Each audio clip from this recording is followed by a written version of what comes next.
Hey, Joe, good to see you. How you doing, Colonel Nye? I'm doing all right. You're telling me you're going to introduce me to General McChrystal, M4, they called him? Yeah, they called him M4, General McChrystal.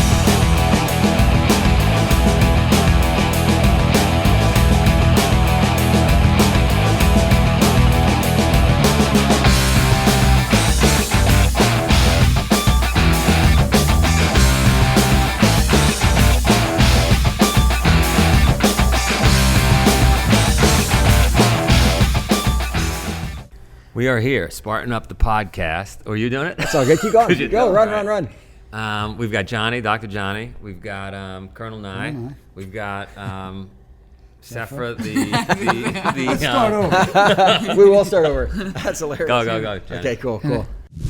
Hey, we're here in Pittsfield, Vermont, in the barn. It's nice and toasty in here, actually. It was freezing cold earlier. I should get my jacket off soon. But I'm standing beside Colonel Nye. Great to have you here. We've got Joe DeSena, needs no introduction here at Spartan. And Sephra, who is our rewilding expert. We were working earlier on what the best term for you is, and I really like that one. It works. I like that. Yeah. I'll take and it. they call me Dr. Johnny. I'm doctor in quotations. It's really just that I have an ability to help people sort out situations and problems, and Joe's termed me the doctor, which I've always appreciated. Dr. Johnny. Philosopher of life. But we're now going to go and meet somebody who had to earn his What title. do we call the reason we're here?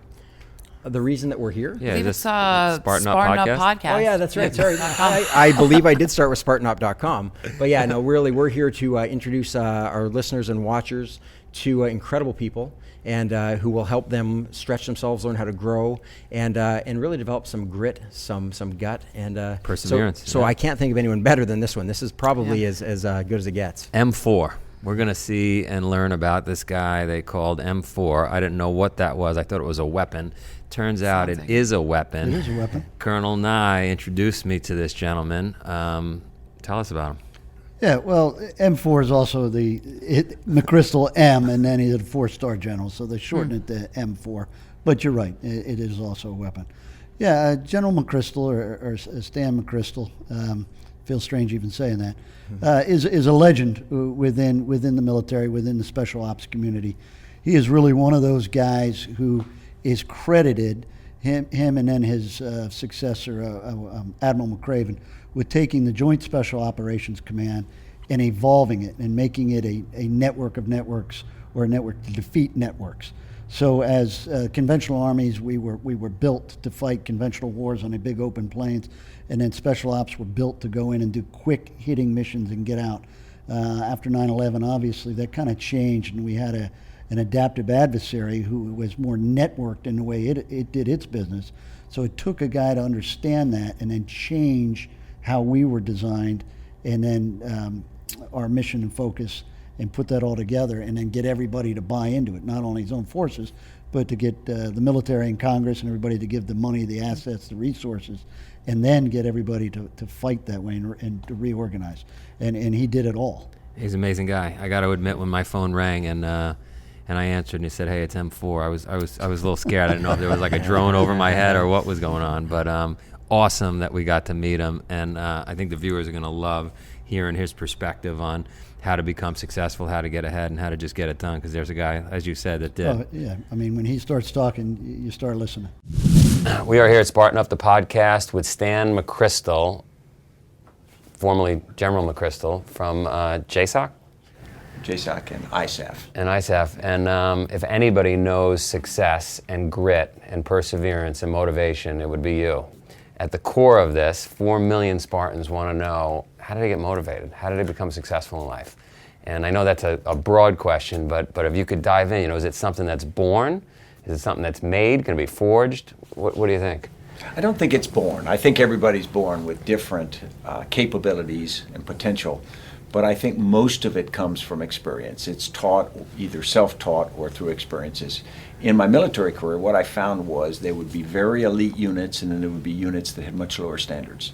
And the first guess was that the people in the elite units were elite people. They were stronger, faster, smarter, and that the others were just lesser talented. And that was not true at all. In fact, what I found was you could take someone from a lesser unit, put them in an elite unit, and their standards would rise dramatically. Similarly, you could take someone from an elite unit And if they hadn't served there too long and it hadn't completely sunk in, they could go to a lesser unit. In many cases, they performed at a lower standard. So I think it's about expectations. You set expectations in an organization where everybody dresses a certain way, stands up straight, lives by a certain set of values and behaviors, and people tend to meet those. The higher the expectations, typically the better the organization. People begin to set expectations for themselves. When it becomes truly irreversible, that individual starts to think of themselves in a way that says, I don't do these things that I shouldn't do, and I do these things that I should do, and that starts to form the basis for real self-discipline. You start to set a set of standards for yourself, and the person you don't want to let down is the person in the mirror. If you're honest with yourself. That's right. Yeah. Exactly. So you're saying you think that comes from environment, the people you're around. I absolutely think it does. I think you create that environment and self-support each other. So it's not only the parents that are pushing down; it's the peers that set the level of playing. Absolutely. I mean, if you think about it, you went to school and suddenly you saw your parents less than you saw your peers, and suddenly you have teachers and other things, but the peers are the people that you really start to benchmark to. And if the peers have a very low level or a corrupted sense of what they are, you tend to drift that way. I mean, look in neighborhoods where there's trouble, it just tends to happen. It's funny. So the parents were right. My parents were right. Everybody, you can't hang out with those friends. You're right. You got to pick your right friends. I mean, you absolutely do start to pick up the people around you. I mean, it's seen time and time again. So, what would you suggest for the person that maybe isn't in the right environment? Right? Maybe they're growing up in a tougher neighborhood with not. Or maybe a tough neighborhood's a good neighborhood to grow up in. Yeah. Right? How does a person look in the mirror and set their own? I recently interviewed somebody and they said he was a 9-time Tour de France participant. And he said to me, you want to start with your legacy. What do you want your legacy to be? And then work backwards from there. And I thought that was an interesting statement. But a 12-year-old doesn't understand that. Well, when you tend to judge people by IQ, intelligence, that's one thing. And then we talk about EQ, emotional quotient. And we say that the ability to look long term is the best judge of an emotional quotient. Can you defer what you'd like to do now for a higher payoff later? And unfortunately, when we have tough neighborhoods and we have just enough people there that either have high EQ or they have some set of circumstances where they set their standards high and they leave the neighborhood and they do very well, and we say, well, everybody could do it if they just cared enough, if they were just disciplined enough. And I think that's unfair to everybody else, because judging by some anecdotal experiences is not the whole. I think you've got to change that environment so that everyone has the opportunity to see. If you live in an environment where you think you can't really have a chance of becoming something more, if you think the opportunities are more talk than reality because you see everyone around you, maybe see your parents and whatnot, can't do it, then it's very hard. So how do we get to young people particularly and show them there is something that's attainable by you? One of the great things about the Second World War, we came out of the Depression, times were tough. 16 million Americans served, and a tremendous number went somewhere else and had a completely different experience. Suddenly they saw, I could be more than I thought I was. And so we had this incredible boom after the Second World War, the greatest generation, because their expectations had been raised. The GI Bill helped those, and other things helped. But it's how do you get people to raise expectations and support that with enough handholds that they can actually do it? It's funny, I had breakfast with an Olympic level wrestler this morning, and surprising to me, he said wrestling does better out in Long Island where he is than in New York City. And I said, why? And he said, because it's a self-fulfilling prophecy. There's already a few great wrestlers out there. Everybody wants to be, right? Expectations rose. And so I think you're right. And I think it happens in Africa too with the runners. Exactly. Right? So I don't think it's genetic. I mean, there's some advantages, but in reality, if you see people around you, if your brother, father, or someone you know is very successful in something, you suddenly say, I can do that. and I want to be that person. Exactly. Yeah. I hope you're not sitting still while you listen. If you are, you better get a burpee break in.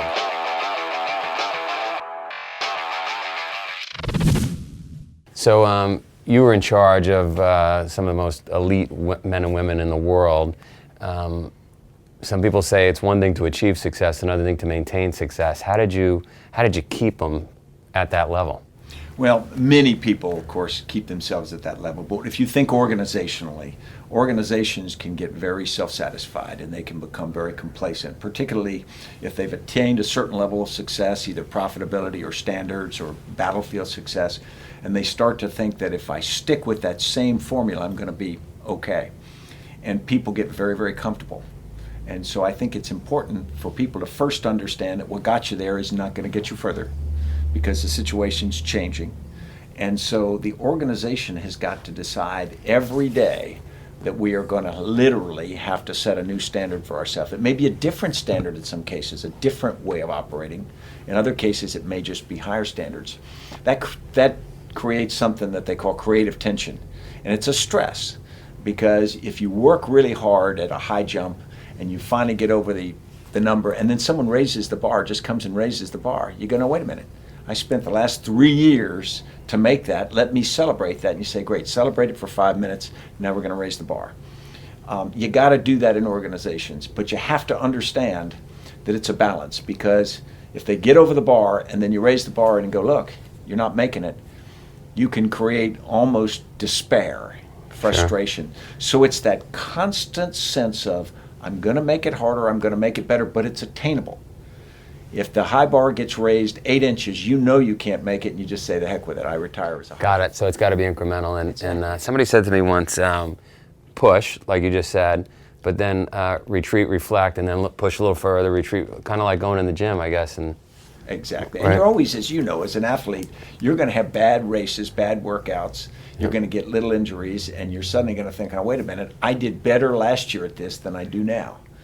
And you got to set a standard that's realistic, but not to settle. You know, it's too easy to say. Don't get comfortable. That's right. Be uncomfortable, but not so uncomfortable that it's not attainable. That's right. Exactly. So you came out of the military. Now you run a group called the McChrystal Group.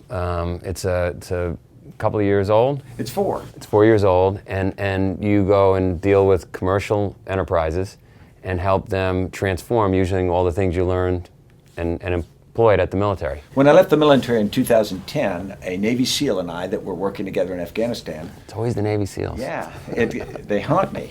And he came and said, we should co-found a company, which we did at my kitchen table. And that was 4 years ago, and we named it McChrystal Group. And what we do is we brought a group of special operators in, but then we went out and hired a number of bright young people from universities, some PhDs to help us study, some software engineers.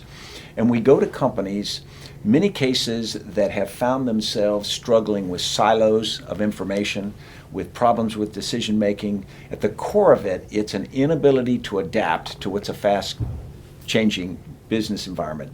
So we go in and we're industry agnostic. We work with high-tech companies, software companies, we work with banking, we work with consumer product companies, and we help them functionally operate better, make decisions better, interact better, information flow better. And it's all based on the experience we had in Iraq from 2003 to 2008, in which we had to completely transform how we operated. The most elite unit that I've ever seen, and I think in the world, and we had to change ourselves dramatically, because although we were really, really good, we were wrong for the new environment.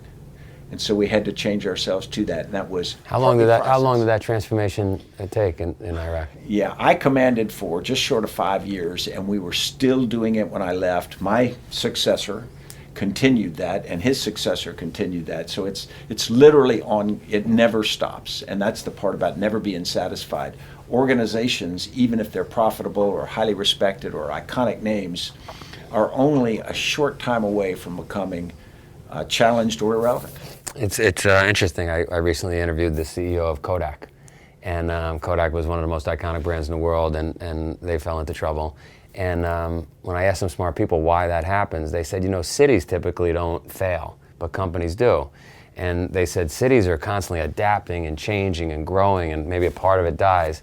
Companies get more and more rigid, right? More and more process-oriented, and they don't see what's coming around the corner. In fact, Kodak, known for its film, invented the digital camera, but then decided not to follow that technology because they had so much tied up in the sale of film and processing. And so if you think about it, that was one bad decision, but it was one of many where they couldn't change the culture of the organization to adapt. And they had this dominant market position of over 80%, and suddenly they lost it all because the market changed and they weren't adaptable enough to deal with it. Yeah, and so that's what you go in and you'll teach how to adapt. Exactly, and work with our clients. We come in, help instruct, but also stay there and work with them as they do it. It's a tricky thing. I just sat with the board of directors of our company, Spartan, and it's hard to explain to investors or the board that, yes, this is what we do today, and this is how we make our money, but we're constantly scanning the environment. We may make a left, we may make a right. That's difficult. Well, it is, because people want, particularly investors, they want to buy stock or invest in a business plan. And sometimes the business plan is, we're going to do what makes sense. Right. Someone says, we want to see your 5-year strategy. Well, my strategy is we're going to adapt to whatever we have to do. And they go, no. We say, it's impossible to make a long-range strategy if the conditions around you change. And in today's environment, they are going to change. They change fast. I mean, Facebook, social media, right, and competition, what we're finding is before we even launch a new plan, our competition has it launched an hour before us. And so leaks occur pretty quickly. Because information technology allows people to benchmark. If you have a good plan, they only have to go to one of your events, take that, copy it, do an incremental change or improvement, and boom, they're in the market. They're in the market. Yeah, and so how do you suggest companies handle competition at this fast pace? Yeah, I think the first thing is adaptability is the new efficiency. We used to be, how efficient can we be? Now adaptability is the key. And so every time you're operating, you've got to take the tools that you have, your talent, your intellectual understanding, and you've got to make yourself this self-improving learning organization every moment. And it means it can't come just from the head of the CEO. Right. There's no single wise woman or man who can sit there and see all this. Only an organization that has its sensors out and understanding and has decentralized or empowered execution at lower levels is ever going to be able to sense these things, the right directions to go, and then change fast enough. And you've got to have a low enough level of collective ego that those things which were good ideas 2 years ago and you've identified yourself with and you're famous for it may not be right now, and so you got to let go of those. I tell people they got to let go of the side of the pool if they're going to swim. Yeah, how do you teach that? Because that's like the hard, like how do you get somebody to drop their idea or their direction? We used to do races, and if we got off course for 20 minutes, our instinct was not to turn around, and then it became 40 minutes, and before you know it, it's 18 hours. There's no way we're turning around now, and it just gets worse and worse and worse. Well, you see it with investors in stocks. Right. You know, they get emotionally tied. You get it with land navigation. You get it with anything. Organizations have people who become wedded to things. One, because their job may be dependent upon that. Their position may be tied to that because they are gurus of that particular idea. And so if you suddenly stop doing that particular idea, then what's their expertise and what's their relevance? Well, the reality is people got to understand their relevance changes every day. I found in combat that the old idea of the iconic commander who makes all the decisions and then sends them down was inappropriate for modern warfare. And my job really changed from that to being sort of a ringmaster for this communication learning organization where I pushed information, facilitated conversations, tried to build this ecosystem of the right culture, and then organizations made decisions on their own. Now that's a different identity for a leader who wants to grow up in a world where you think you're the omniscient, omnipotent. Sure, you've got to have the right ego for that. That's right. What's your favorite exercise? Yeah, I grew up running and I became addicted to it. And so for many years I ran exclusively. The problem is that's not sustainable. The best. It's not sustainable. One, your body starts to break down. And so what I do now is I like to lift weights and do yoga on alternate days. Yep. So I run on one day, and then the next day I go to the gym, lift weights, and do yoga so I can keep moving. That's really the purpose of the yoga. It's less mental than it is just to keep my body moving. I love yoga. Yoga, I think, fixes everything. I don't know if you're finding that. I am finding that, yeah. And maybe not everything at my age. Not everything's fixable, but I've lived through a lot of injuries, and so the fact that I was able to run again this morning, and I'll be in the gym tomorrow. Thanks for coming. That was great. Joe, thanks so much. I appreciate it. That was a great interview, Joe. And I really like what he said. You know, oftentimes you hear about people who join Spartan races and then kind of their group of friends change and they're getting up at 5:30 in the morning and they start being with people who are getting up and They up running. their and game. They're up in their game. And, you know, I was really interested in what Colonel Nye said about that. So if you're around people that either up your game or it's about who you surround yourself with. So, what do you guys think about that? Yeah, I think you nailed it. It's all Yeah. about the expectations of your pack, if you will. You know, the peer pressure, right? And those elite units are full of elite guys, but it's really the unit, right, that gets the credit, as much like a football team or anything. It's you can take a great performer and put them on a less elite organization, and it's the organization that kind of determines that person's whether they're rising or falling. So a less elite organization will actually pull that incredible performer down.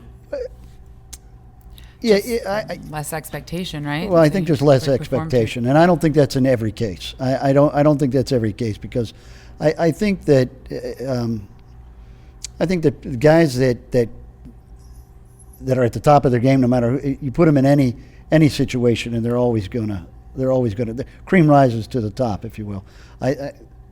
No, so I think what he's talking about here is more of again the expectations of the unit. And when you join an elite unit, what are all those things that you're expected to do? I mean, I'm thinking about my kids, and you guys know this, being two wrestling experts here. I like to watch. We're trying to get them into wrestling. We're in Pittsfield, Vermont. There's not a lot of wrestling going on here. We went to Ohio this weekend, where it was like wrestling capital of the world, and they got to raise their level. Right? They're scared to death after the first day there. By the third day, they're playing at a whole different level. They come back here, they lessen their level. Right, because they're not being pushed They're not being pushed. by that group of guys demanding Excellence. that they drill that hard, Right. that they stay later and do more, Yep. more drills, more exercises, go another 2 minutes. You got to be in that environment where everybody is running as fast as you. And if you go into an environment where people are kind of just jogging, you're going to end up jogging. I love that he also took that to a really broad scope. He's a very humble guy when you listen to him speak, and he demands respect because what he says matters, but he doesn't drive it on you. But when he talked about society, and he said that if you got somebody who comes from a tough family or a tough neighborhood, whatever, that there's not a lot expected of them, that if you can create a different situation for them. And you talked about like a wrestling program, for example. I've coached lots of kids who nobody was demanding anything of them. Their parents weren't demanding anything of them. And yet then they stepped into an environment where we just treated them like the great person they could be, and they stepped right up. And so here's a guy who's acknowledging that. I mean, he's seen it certainly in the military. But I really love that he took that lesson to the rest of the world too, and said that we need to be very careful about our peer groups. We need to watch but also to understand that people who come from those peer groups, and I'm really clear on that. I was raised in a very supportive family, and I know people who weren't. And so when they achieve a level of success equal to mine, I give them more credit. And I think that we really need to create opportunities like that. And I thought it was very interesting that he pointed that out, that you can always look to improve the situation around be you. adaptable, right? I mean, the thing that he said was adaptability is the new efficiency, right? And what he said, some of the practices that they had for the military when they got to Iraq didn't work, and that's why they said they had to adapt. And that's why, that's also why they say why cities succeed and companies don't, right? Is because they have the ability to change and be resilient. Companies choke themselves. They get Yep. so set in their ways, right? A city naturally adapts. Yeah, but he sets, and he talked about this, setting different standards every. The standard stays the same, but setting new objectives every day and making people constantly kind of reaching. So you never get content, you never get satisfied. You're always having to go to the next rung. But that if you set that rung way up here at the first time, if it's 10 rungs up, then nobody can get to it and becomes frustration and failure. So you have to incrementally kind of rise it. And again, based on who you're with, you can rise up pretty quickly if the masses are pushing you, if your pack is with you. And that's a theme we hear throughout these podcasts, right? Take small bites, little successes, push yourself a little bit farther, push that wall back, and just keeps on getting reiterated that you just have to take little bites, and every day you're getting stronger, and you're getting tougher. And another common theme that came up in this is in a community. If you put a community around you, the military is a great community, Spartan Race is a great community, where there are other people who are demanding more of you in a supportive way. Like you say, it's incredible how fast you can succeed. Fast. Yeah. Fast. That's a key word. All right. Everybody should watch this. It's incredible. Well, you've already watched it, actually. Everyone should watch all the watching. podcasts. Everybody should watch all the podcasts. Where would they find out about those, Joe? Go to SpartanUpPodcast.com, where you can leave comments, you can watch videos, and you can learn what the other members of our team, Sephra, Johnny, Colonel Nye, had to say about that interview you just heard.